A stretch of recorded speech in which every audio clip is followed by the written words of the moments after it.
ఇటీవల బెంగళూరులో జరిగిన బాంబు బ్లాస్ట్ తో ఏకంగా ఆ నగరం మొత్తం ఒక్కసారిగా ఉలిక్కి పడిందన్న విషయం మనందరికీ తెలిసిందే. బెంగళూరులోని రామేశ్వరం కేఫ్ లో రీసెంట్ గానే బాంబు బ్లాస్ట్ జరిగింది.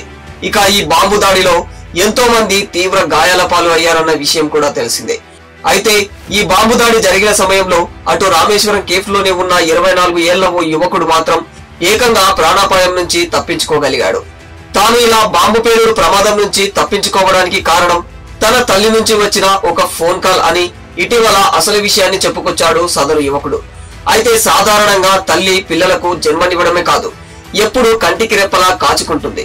ఇక పిల్లలకు ఏ కష్టం వచ్చినా కూడా అపరకాలిలా మారిపోయి ఆ సమస్యను తరిమి కొడుతూ ఉంటుంది. అయితే ఇక్కడ ఓ తల్లి తన కొడుకుకు దగ్గరగా లేకపోయినా కొడుకు ప్రాణాలను మాత్రం రక్షించుకోగలిగింది. ఆ సమయంలోనే కొడుకుకి ఫోన్ కాల్ చేయాలని ఆ తల్లికి ఎందుకు అనిపించిందో, లేదంటే ఇక ఆమె మనసు ఏదైనా కీడు శంకించిందో తెలియదు కానీ బాంబు పేలడానికి కొన్ని నిమిషాల ముందే కొడుకుకు ఫోన్ కాల్ చేసింది. ఆ సమయంలో ఆ ప్రదేశం అంతా రద్దీగా ఉండటంతో తల్లితో ఫోన్ మాట్లాడడానికి కాస్త పక్కకి వచ్చి నిలబడ్డాడు యువకుడు. అంతలోనే బాంబు బ్లాస్ట్ జరిగింది.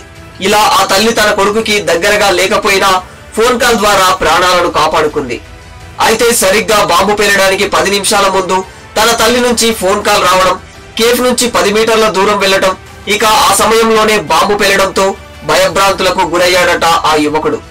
ఒకవేళ ఆ సమయంలో తన తల్లి ఫోన్ కాల్ చేసి ఉండకపోతే అతడు కూడా ఆ ప్రమాదంలో ఓ బాధితుడిగా మిగిలిపోయి ఉండేవాడినని ఆ యువకుడు చెప్పుకొచ్చాడు.